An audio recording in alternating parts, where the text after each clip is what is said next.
miesto v 3. kole a 1. miesto v 4. kole a to stačilo na 45 bodov a tým pádom 3. miesto. Medzi tým sa k nám blížia ďalší pretekári s 345, je to Matúš Seman, gratulujeme.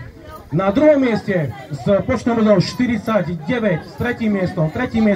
miestom a 5. miestom je to z Poproča Jan Spišák a máme tu prvú dámu z 318, je to Simona Fritz, gratulujeme, Simona Fritz dnes prvá dáma.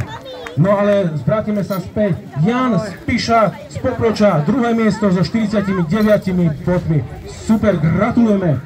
No a na 1. mieste dnes celkovo, keďže obsadil v 1. kole 2. miesto, v 2. kole 2. miesto, v 3. kole 2. miesto a dnes 4. z Moldavy na bodov Tobias Gumáň, absolútne prvý, čo sa týka celkového vyhodnotenia adventných behov v roku 2024.